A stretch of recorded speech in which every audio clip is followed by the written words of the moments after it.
depois destas coisas,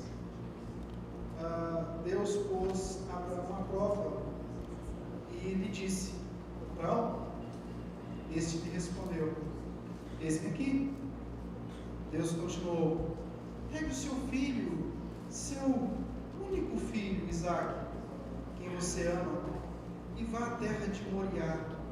Ali você ofereça um holocausto sobre um dos montes que eu lhe mostrarei. Na manhã seguinte, Abraão levantou de madrugada e, tendo preparado o seu jumento, levou consigo 2 dos seus servos e Isaque, seu filho, rachou lenha para o holocausto e foi para o lugar que Deus lhe havia indicado. No 3º dia, Abraão ergueu os olhos e viu o lugar de longe. Então disse aos seus servos: esperem aqui com os jumentos, eu e o rapaz iremos até lá. Depois de termos adorado, voltaremos para junto de vocês. Abraão pegou a lenha do holocausto e a colocou sobre Isaque, seu filho. Ele, por sua vez, levava nas mãos o fogo e a faca. Assim os dois caminhavam juntos. Isaque rompeu o silêncio e disse a Abraão, seu pai: meu pai. Abraão respondeu: eis-me aqui, meu filho. Isaque perguntou: eis aqui o fogo e a lenha, mas onde está o cordeiro para o holocausto? Abraão respondeu: Deus proverá para si o cordeiro para o holocausto, meu filho. E os dois seguiam juntos. Chegaram ao lugar que Deus lhe havia indicado. Ali Abraão edificou um altar, arrumou a lenha sobre ele, amarrou Isaque, seu filho, e o deitou no altar em cima da lenha. Estendendo a mão, pegou a faca para sacrificar seu filho. Mas do céu o anjo do Senhor chamou: Abraão. Ele respondeu: eis-me aqui. Então ele disse: não estendas a mão sobre o menino e não faça nada a ele, pois agora sei que você teme a Deus, porque não me negou o seu filho, o seu único filho. Abraão ergueu os olhos e viu atrás de si um carneiro preso pelos chifres entre os arbustos. Abraão pegou o carneiro e o ofereceu no holocausto em lugar do seu filho. E Abraão deu àquele lugar o nome de O Senhor Proverá. Daí dizer-se até o dia de hoje: o monte do Senhor proverá. Então do céu, pela segunda vez, o anjo do Senhor chamou Abraão e disse: por que você fez isso e não me negou o seu filho, o seu único filho? Juro por mim mesmo, diz o Senhor, e certamente o abençoarei e multiplicarei a tua descendência como as estrelas dos céus, como a areia que está na praia do mar. Sua descendência tomará posse das cidades dos seus inimigos. Na sua descendência serão benditas todas as nações da terra, porque você obedeceu a minha voz. Então Abraão voltou para onde estavam os seus servos e juntos foram para Beceba, onde fixou residência. O Senhor seja glorificado, que nós sejamos edificados e transformados pela exposição da palavra de Deus. Meus queridos, existe um drama na história de Deus e de sua criação. Certamente Deus, Criador, Ele tem um objetivo, e esse objetivo é preencher toda a terra com sua glória.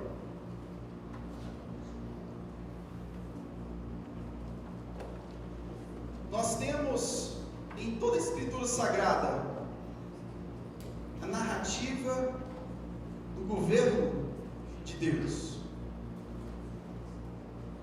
E tudo o que ele fez, toda a narrativa do governo de Deus, teve como fim a sua própria glória. E tudo que ele fez no seu governo foi através da palavra. Deus age através da sua palavra. Ele governa através da sua palavra. Por sua palavra ele criou todas as coisas. Ele, por sua palavra, direciona tudo para a sua própria glória. Deus é grande. Ele é autoexistente. E esse reinado de Deus excede todos os reinados dessa vida. Nós estávamos no parque no sábado, e o dilema, um dos dilemas que causa a depressão, não todos, eu quero ser reducionista.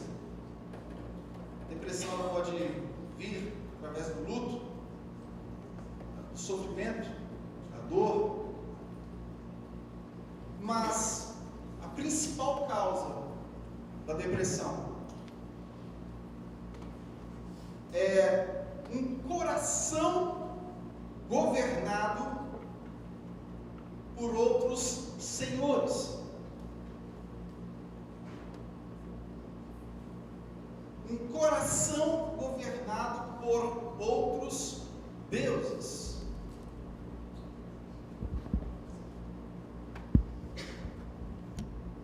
Literalmente, só o governo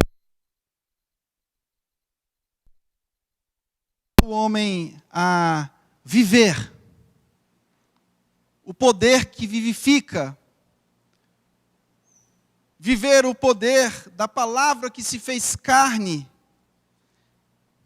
dessa palavra que criou tudo do nada, dessa palavra que traz juízo sobre a humanidade, dessa palavra que é descrita como espada. Ela tem um poder de converter o mais pobre pecador.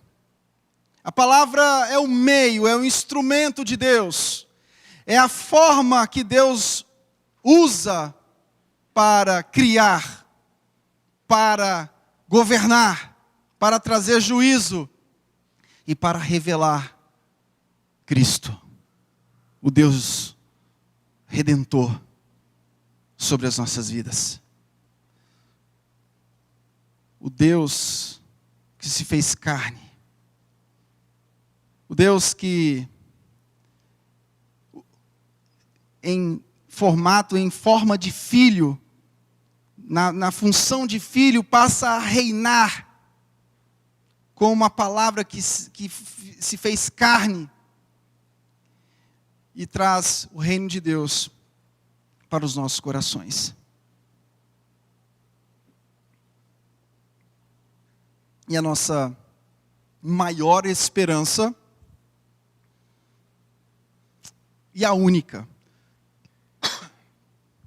Tem pessoas que estão achando outras esperanças. Mas a nossa maior e única esperança é a certeza de uma vida depois da morte, através da ressurreição. Você pode parar e prestar atenção. O mundo perde a esperança porque não tem esperança. Você conversa com as pessoas e diz, eu perdi a esperança. A pergunta que eu faço é, mas você tinha esperança? Qual era a sua esperança? Sim. As pessoas começam a olhar e não conseguem enxergar aquilo que elas nunca tiveram. É claro, elas não vão conseguir enxergar aquilo que elas nunca tiveram. O que elas tiveram foi algumas coisas que elas achavam que eram a esperança dela. Tipo, meu filho vai se realizar nessa vida. Sim, muito bom. Eu quero que o meu filho se realize nessa vida. Com qualquer profissão que seja. Não somente com as profissões que nós reputamos como as melhores. Mas a minha esperança não está nisso. Não pode estar nisso. Oxalá, tomara que aconteça isso. E eu oro e vamos contar com a graça e nos esforçar para criar os nossos filhos, para que eles possam, de fato, serem bons cidadãos, que possam nos obedecer, que possam até mesmo alcançar os seus objetivos na vida profissional. Mas o problema é que a vida, ela não acontece da forma como você sempre quis, ou como você sempre planejou. Conversa com uma pessoa de 80 anos, você vai saber o que eu estou falando. Ouça, converse com pessoas mais velhas. Para você entender o que é esperança. A esperança só vem através da convicção de que a vida é muito mais do que isso aqui. A vida não pode se resumir ao que a gente vive aqui. É claro que eu não posso odiar essa vida também. Porque essa vida, ela é governada pelo Senhor. Eu não quero te ensinar aqui hoje a odiar essa vida, não. Porque senão você vai murmurar contra o Deus que cuida de você nessa vida. Mas a palavra de Deus quer nos ensinar a você não se apegar tanto. Embora Deus cuide de você hoje, embora Deus estabeleça tudo o que é necessário conforme a sua vontade para te guiar até o retorno de Cristo, não se apegue tanto com essa terra. A ideia central de Gênesis é um Deus todo-poderoso, Criador dos céus e da terra, que diante da queda, que diante da desobediência, Ele preserva o fraco, caído, pecador, dando para ele uma esperança que é acima de todas as esperanças.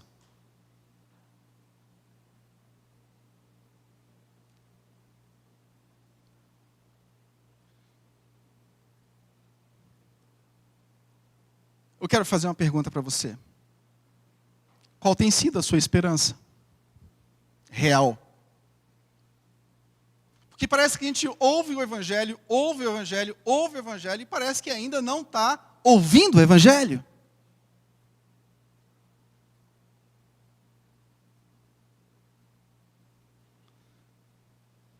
É muito mais fácil ouvir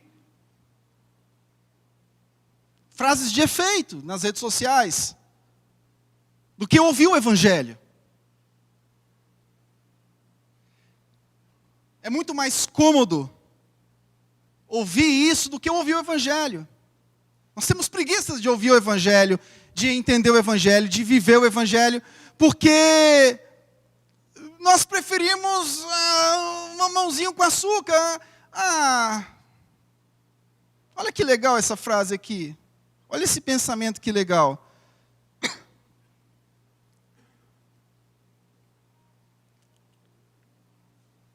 A sua narrativa de vida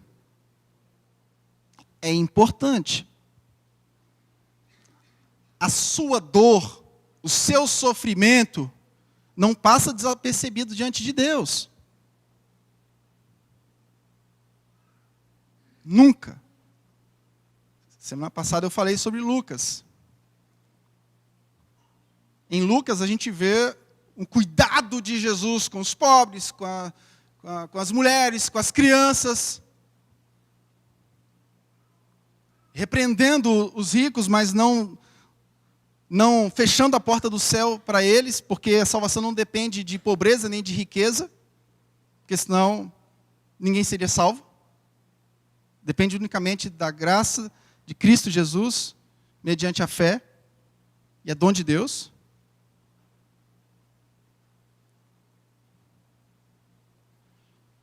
Qual tem sido, o que tem te movido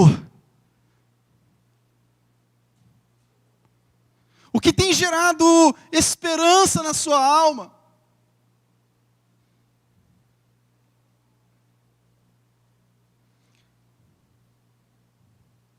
O grande drama é um Deus que quer tudo para o seu louvor, quer tudo para a sua glória. E quando ele cria Adão, o homem desobedece esse mandamento da obediência. Mas Deus soberanamente, Ele vai ao encontro do fraco,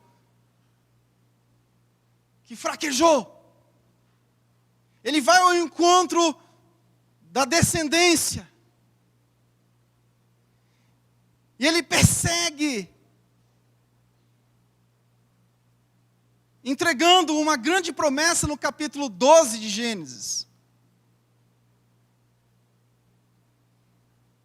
Capítulo 12, nós vemos o Senhor entregando a promessa para Abraão, da descendência, a bênção que viria sobre a descendência de Abraão.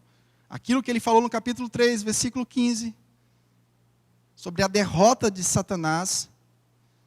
No capítulo 12, ele marca o plano, ele finca o plano ali, de fazer com que tudo voltasse a convergir para a sua glória novamente.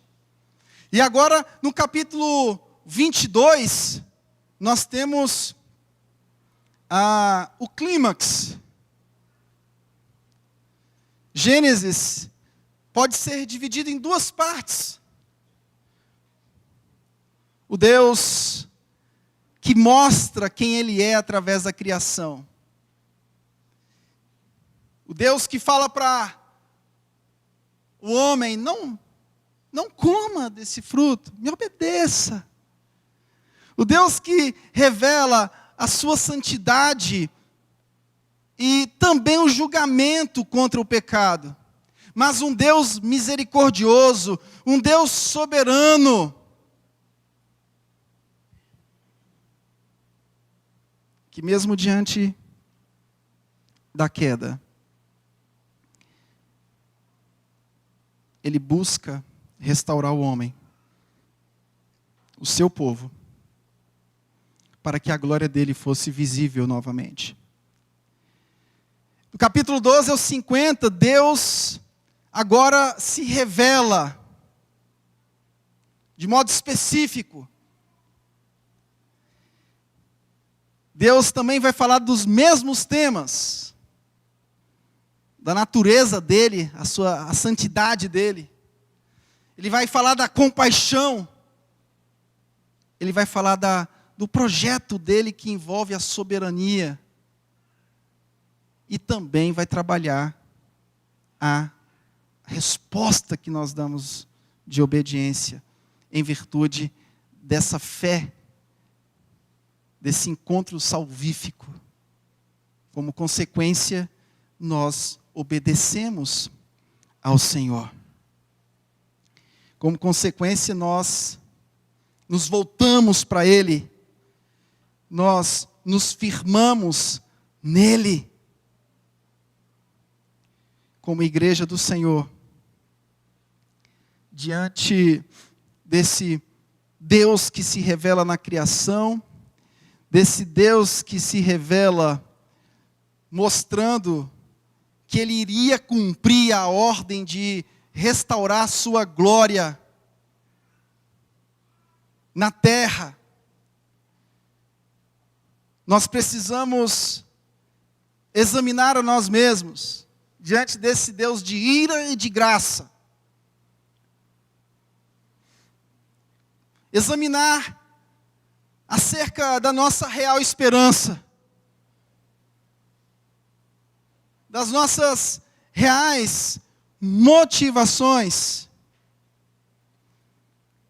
Estamos diante de um Deus que trouxe juízo para Sodoma no capítulo 19. Mas diante de um Deus que cuida de todas as coisas, que estabelece que firma nos nossos corações a certeza daquilo que realmente vai fazer diferença na minha vida. Capítulo 12 ao capítulo 25, nós temos aqui a história de Abraão.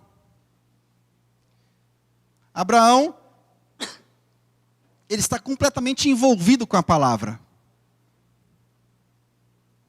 Assim como a igreja hoje tem que estar envolvida com a palavra, porque é ela que criou, ela que salva, ela que fez tudo. Abraão ouve a palavra, crê e obedece. O regenerado em Cristo Jesus, pelos méritos de Cristo Jesus, ele precisa obedecer ao Senhor. Deus é soberano. Falava com um amigo ontem. Você acredita na soberania divina, mas você precisa colocar em prática através da sua obediência. Doutrina precisa ser colocada em prática. A sua doutrina é boa, mas a sua prática não é de obediência, então você vai ter problemas. Assim como uma prática, doutrina e prática, elas precisam andar juntas. Pronto. Você tem uma boa doutrina, você conhece os fundamentos da salvação, da graça, mas você precisa colocar isso em prática. Você precisa responder com obediência, até mesmo para que nós vejamos em você e você veja em nós se realmente nós temos a esperança da ressurreição. Porque se eu tenho a esperança da ressurreição, e essa esperança é alimentada diariamente com o Evangelho, aí é o que está o toque, seda, eu vou rever a minha vida. A minha vida não vai ser para mim mesmo. A minha vida não vai girar em torno de mim mesmo. A minha vida vai ter outro sentido, o sentido que sempre Deus quis. A glória dele. Abraão, a fé que Abraão tem, ela mostra a fé que nós possuímos. Não é dom nosso. É dom de Deus. E ele obedece quando o Senhor o leva a deixar a casa do pai dele, no capítulo 12. Ele creu na promessa do Senhor. Ele obedeceu a ordem de circuncidar a si mesmo e a sua descendência, com uma confirmação dessa aliança, lá no capítulo 17. Aqui o capítulo 22. A fé de Abraão toma um sentido mais claro. É isso que nós temos que fazer. É isso que a vida cristã exige de nós. A nossa fé tem que ser nítida.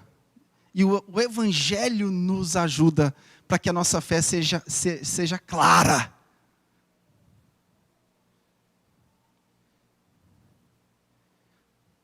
A fé agora dele toma um sentido mais robusto.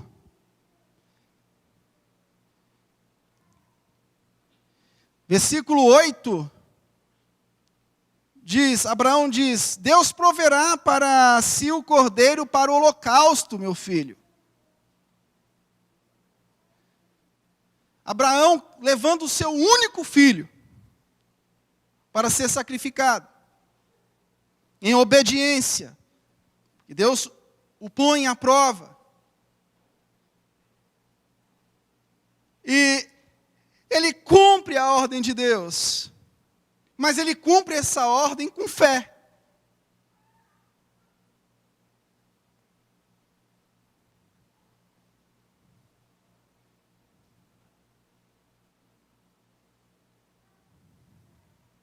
Ele não sabia do final da história. Assim como ele, quando saiu da casa do seu pai, no capítulo 12, ele também não sabia de tudo o que iria acontecer.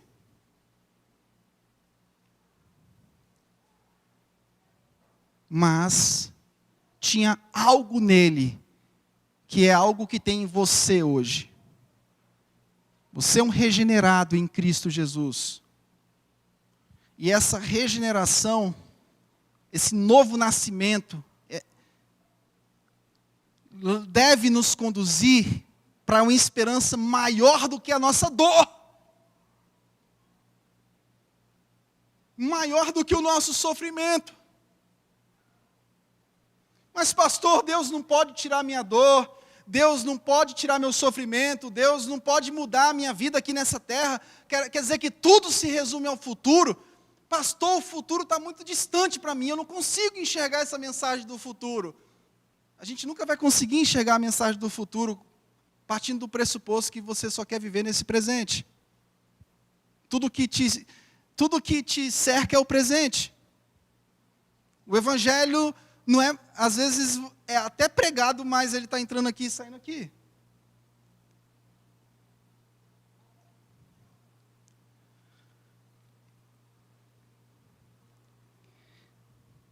Hebreus 11 fala que pela fé ofereceu Abraão a Isaque quando foi provado.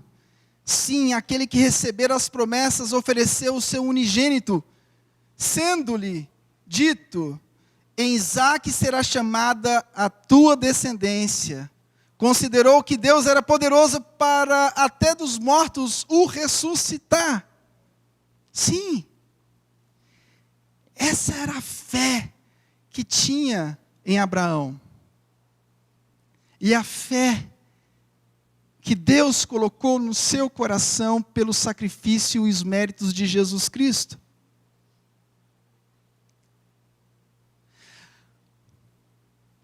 Talvez eu não consiga resolver tudo o que eu quero. Ah, que bom se eu conquistar aquele sonho. Quem não tem sonho? Claro que você tem sonho e eu tenho sonho.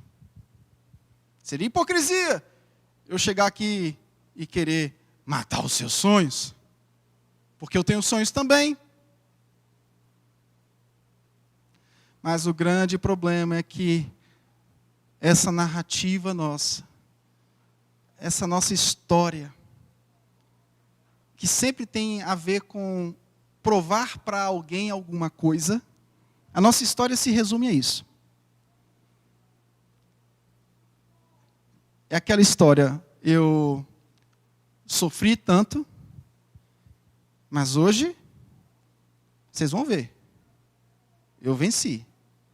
Graças a Deus por isso. Louve a Deus por isso. Mas a sua história não se resume a isso. Deixa de bobagem. Já pensou se a história de Jó fosse resumida aos bens que ele tinha e aos filhos que ele tinha?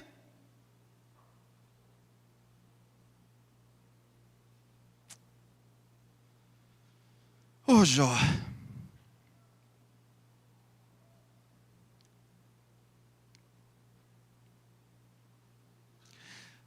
A nossa vida, ela exige de nós uma cobrança.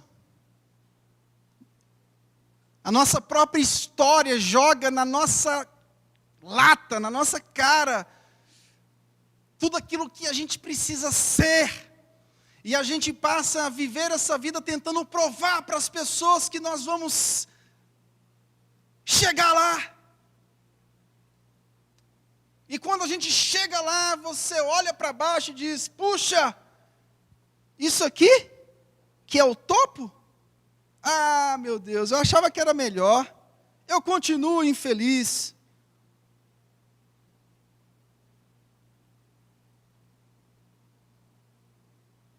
Tá, você conseguiu provar para as pessoas que você chegou onde chegou. Mas isso não te trouxe a felicidade que você achava que iria alcançar.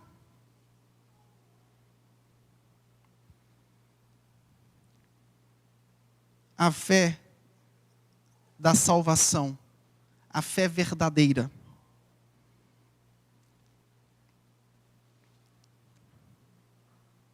A fé que é tratada aqui em Abraão, que é consumada em Jesus Cristo pela sua vida, é a fé que eu quero falar hoje para você. A fé da salvação. É diferente da fé que às vezes você quer ter no dia a dia, a fé para resolver os seus problemas. Não, eu tenho fé que eu vou resolver isso, eu tenho fé no meu Deus. Aí você resolve isso, a sua fé para por ali. Não, eu tenho fé que, meu filho, você vai conseguir isso. Aí o seu filho consegue, e a sua fé vai até você conquistar aquilo que você tinha fé. Mas na verdade, o que você tinha talvez não era fé. O que você tinha era um relacionamento de troca com o Senhor. Fé verdadeira é a fé da salvação. Não estenda a mão sobre o menino e não faça nada a ele, pois agora sei que você teme a Deus, Abraão. Porque não me negou o seu filho unigênito.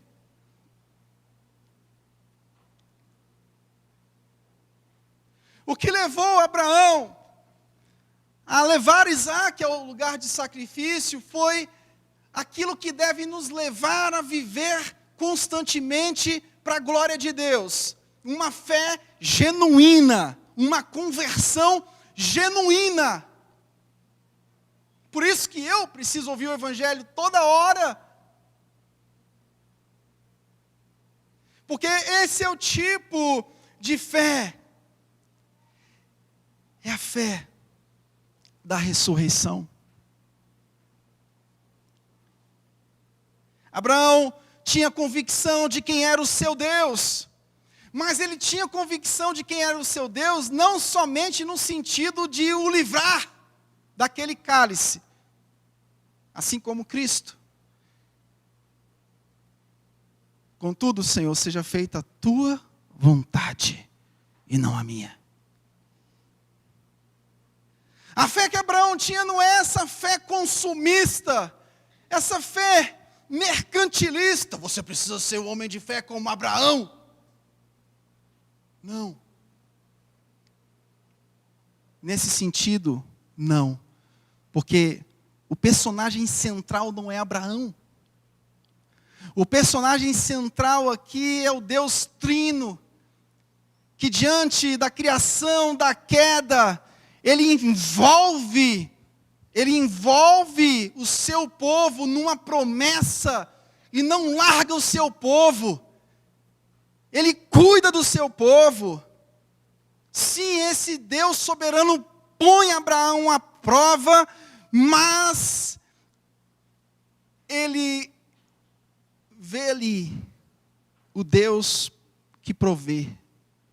Versículo 14, Abraão deu àquele lugar o nome, o Senhor proverá. Porque Deus cuida da sua promessa. Sim, mas e aí a minha vida, pastor? Você já esqueceu a série do Sermão do Monte?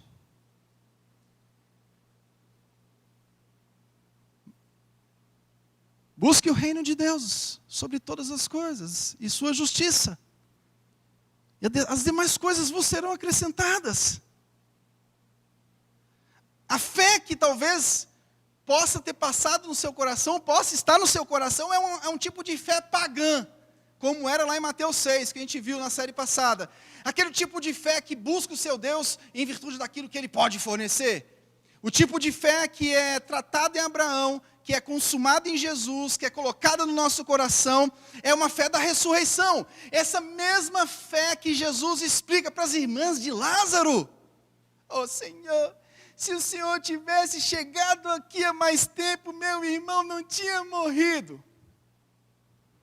E o Senhor Jesus eleva aquele discurso, aquela narrativa, tão voltada para o aqui e o agora, e ressuscita Lázaro para mostrar para elas que a narrativa do rei, da glória do rei dos reis, é muito maior do que a mera expectativa de não perder, o Senhor podia ter chegado aqui a expectativa, eu não posso ficar sem. Sim, essa dor é ruim mesmo, mas Deus quer nos ensinar que tem algo maior do que essa dor, Maria. Tem algo maior do que essa dor. Essa dor existe. Existe. O luto machuca, mas eu tenho algo maior que o luto. Eu tenho algo maior do que a própria morte, a ressurreição. Por isso que o Evangelho é a única mensagem que não vai te levar ao desespero, porque ela te dá esperança da vida. Esse mundo anda depressivo, e eu não estou aqui minimizando, eu não estou aqui cuspindo para o alto. Mas além da nossa narrativa, da nossa dor, existe algo maior do que tudo isso. A nossa vida não pode ser resumida a isso. E graças a Deus pelo Evangelho que nos mostrou que a nossa vida não está presa a isso aqui. Porque se a nossa vida estiver resumida a isso aqui, não dá. E esse é o pensamento das pessoas que não conhecem a Cristo. Elas não conseguem enxergar algo além daqui.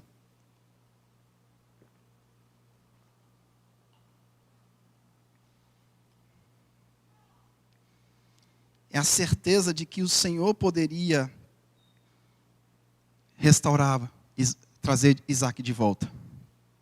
A certeza que leva Abraão a levar Isaac para o sacrifício é a certeza de que Deus é tão poderoso nessa promessa que Ele vai fazer alguma coisa, tem alguma coisa aí. O Senhor está cuidando de tudo. Tá, eu vou levar para o sacrifício. Mas a fé que eu tenho é a fé da promessa, é a fé da salvação, é a fé de uma esperança muito maior. Isso é conhecer a Deus. Conhecer a Deus não é sentir somente. Conhecer a Deus não é dizer, não é somente dizer o que Ele fez do ponto de vista da sua vida, da sua história. Conhecer a Deus é saber que, além da sua história, além da sua vida, existe algo muito mais poderoso. Algo muito mais poderoso. Faça o que você tiver que fazer. Mas não tente criar um Deus à sua própria imagem e semelhança. E Deus disse para Abraão, olha, certamente eu abençoarei e multiplicarei a sua descendência. Na tua descendência serão benditas todas as nações da terra, porque você obedeceu a minha voz. Ou seja, aqui o capítulo 22 é o clímax do capítulo 12. Aqui é onde a fé salvífica que aponta para Cristo mostra, revela o plano de Deus se cumprindo. Mostra para nós o tipo de fé que nós temos que ter.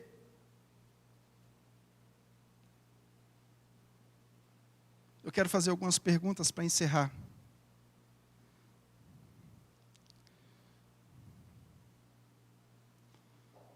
Como é que está o seu relacionamento com as coisas da sua vida? Como é que você e eu temos nos relacionado com os filhos, com os bens, com os negócios? Se tudo isso for colocado para você, se você for provado nisso tudo, que você reputa como mais importante, assim como Abraão foi provado, o que você vai fazer? O que nós vamos fazer? É esse tipo de fé que é a fé da ressurreição. É a fé que o Evangelho quer trabalhar no nosso coração. É a fé que a palavra de Deus pregada, a palavra de Deus exposta, quer trazer no nosso coração. Esse tipo de fé. Jesus disse, olha, se você não abandonar tudo por amor de mim, você não é digno de mim. Jesus quis dizer, olha, a fé no meu sacrifício, no meu mérito, na minha vinda, ela tem que ser maior do que tudo aquilo que você reputa como importante, porque a sua maior necessidade é se livrar da ira de Deus. A ressurreição é o clímax da nossa fé, a base da nossa fé, o alimento da nossa fé,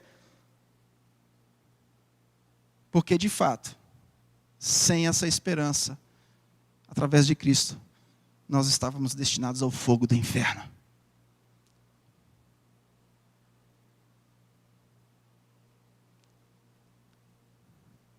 Abraão fez um sacrifício, nos mostrando a fé verdadeira, a fé salvífica verdadeira que eu e você precisamos apresentar na vida. Nos ensina que Deus nos põe à prova diante daquilo que a gente reputa como grande.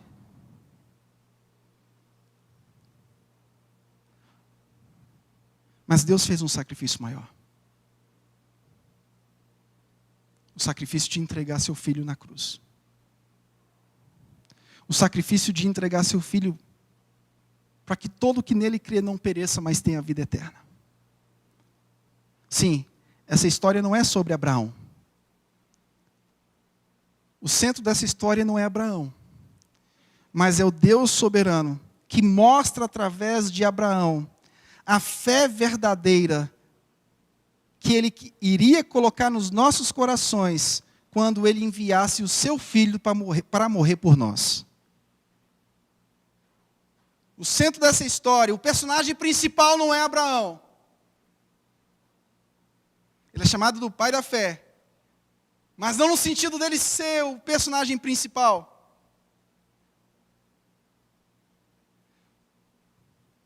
Eu merecia o inferno. Mas Deus, de forma soberana, forneceu um substituto para mim. Ele não poupou o seu próprio filho. O seu único filho que ele ama. O próprio Senhor tornou-se a provisão. Versículo 14 diz, e Abraão deu àquele lugar o nome de o Senhor proverá. O próprio Cristo tornou-se a provisão do Cordeiro. Essa era a fé que brotava, que estava no coração de Abraão. A provisão do Cordeiro. A provisão do Filho de Deus. Como esperança suprema para mim. Onde nem o mais alto monte, nem mais o profundo abismo pode me deter. Porque a minha fé não está baseada naquilo que eu sou, naquilo que eu tenho, naquilo que eu quero ser. Mas a minha fé está baseada numa esperança que é maior do que o meu sonho, que o meu desejo, que a minha vontade, que o meu capricho. Confie no amor redentor de Cristo. Entregue sua confiança a Ele. O Senhor cuida das aves dos céus, como diz Mateus. Não cuidaria de vocês, homens de pequena fé. Nós, homens de pequena fé, busque o reino de Deus. Essa é a fé salvífica, buscar o reino de Deus, o que Abraão fez. No plano soberano de Deus. Confie nisso. Eu sei que tem circunstâncias que o seu coração abala, assim como o meu também. E muitas vezes eu vou precisar de ouvir uma palavra, mas eu não quero ouvir palavra de autoajuda, não. Eu quero ouvir a palavra do Evangelho. Deus é soberano sobre tudo e sobre todos. Não venha com palavra de autoajuda, não, porque palavra de autoajuda não cura nem mosquito. Venha com o Evangelho. Duas cartas interessantes, Hebreus e 1 de Pedro. Diante da intensa perseguição do povo de Deus, os autores clamam que o povo intensifique vida de santificação. Então, quando eu estiver com luta, talvez não, diga, entre mais em santificação com o teu Deus. Não no sentido de dizer, você está passando por isso porque você está em pecado. Não. Porque o grande efeito da luta, do sofrimento, é você ligar o gatilho do pecado. E você vai dizer, eu mereço isso, estou passando por luta. Eu mereço. Deixa eu apertar esse gatilhozinho aqui, porque eu estou merecendo um pouquinho disso aqui, desse melzinho aqui. Né? Estou merecendo um pouquinho disso aqui, porque é muita luta, irmão. Preciso me livrar disso aqui. É uma armadilha terrível para a sua e para a minha vida. Confiemos no Senhor acima de todas as nossas expectativas nessa terra. Ele nos deu seu Filho. Se Ele fez o mais, certamente Ele fará o menos. Essa é a mensagem de Mateus 6 também. Se Ele fez o mais, certamente Ele fará o menos. O maior já foi feito. Então as outras coisas se tornam muito menores. Por isso que Ele diz, e as demais coisas vos serão acrescentadas. No sentido de, olha, a sua fé é a fé da salvação. É a fé daquele Deus que se fez carne.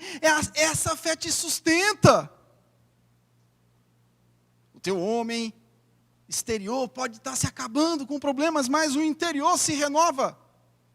No poder, essa renovação não é uma renovação qualquer. É o Evangelho que renova. Meu querido irmão, eu quero te conclamar nessa noite a viver essa verdadeira fé. Você que já é crente há muito tempo, crente velho, crente antigo, está se rendendo às mensagens de efeito, todas elas têm tempo contado. Jesus disse para o capiroto, passarás os céus e a terra, mas as minhas palavras não passarão. A grande crise pós-moderna é a crise de autoridade. E acreditar que a palavra de Deus é suficiente para as nossas vidas é uma crise terrível. E nós somos desafiados sempre a fugir dessa autoridade da palavra.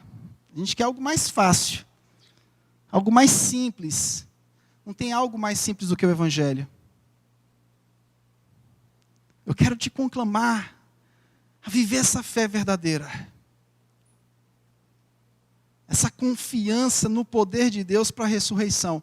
Porque se você e eu confiarmos nisso, o que vier depois disso é fichinha. O que vier depois disso, você é mole para o Senhor. O Senhor está no controle de tudo. Pregue isso para mim quando eu precisar. Eu preciso todos os dias. Eu preciso. Pregue essa verdade para mim quando você me encontrar, às vezes triste, no canto. Eu preciso ouvir essa verdade. Quando eu tiver com um problema também, você chega, meu pastor, Deus é soberano, o Deus da salvação é o Deus que cuida de tudo. É a única palavra que eu peço. Porque é a única palavra que tem me sustentado. E é a única palavra que vai me sustentar. A palavra que criou. A palavra que se fez carne. Essa palavra que é pregada hoje. É a que vai te sustentar. Confie no poder de Deus para a ressurreição. A sua narrativa não pode ser desprezada. A Bíblia fala que nós temos que chorar com os que choram, se alegrar com os que se alegram.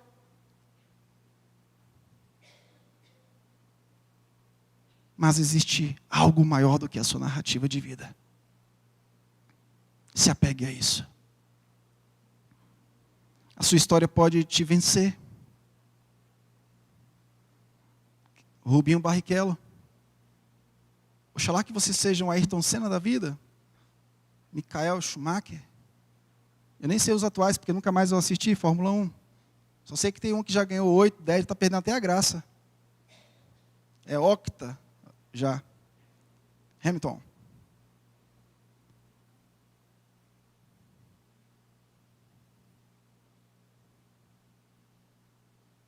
Se você não conseguir o que você quer, você vai fazer o que da sua vida? Vai tirar? Vai entregar os pontos?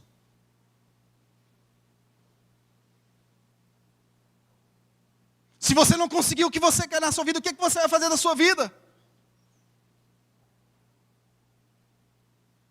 Vai deixar a família? O cúmulo da falta de esperança na ressurreição é o pai tirar a vida dos filhos, da esposa e se matar porque quebrou. Não! Tem algo maior do que isso aqui, meu Deus do céu. Tem algo maior que isso aqui. Viva essa esperança no seu coração.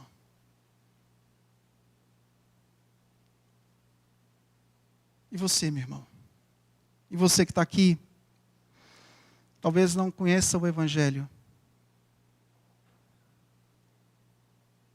Sem Cristo você está condenado, porque Adão desobedeceu. Somente pelo que Cristo fez na cruz por você, você vai voltar para os braços de Deus e sua vida vai voltar a glorificar o Senhor como era lá em Adão. Se você entrou aqui esperando alguma segredo, receita de bolo, para você vencer na sua vida, você encontrou. Vou te dar a receita agora. Se arrependa dos seus pecados. Efésios 2:8 diz que nós somos salvos pela graça de Jesus Cristo, mediante a fé. Isto não vem de vós, é dom de Deus, para que ninguém se glorie.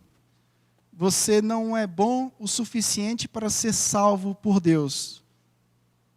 Somente Cristo foi bom o suficiente diante de Deus.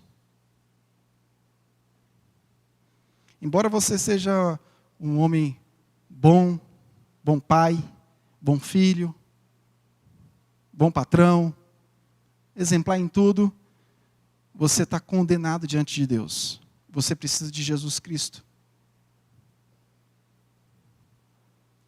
Você precisa de Jesus Cristo como Salvador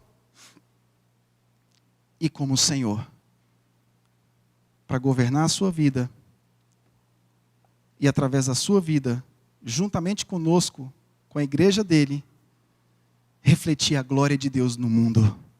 Foi para isso que nós fomos criados.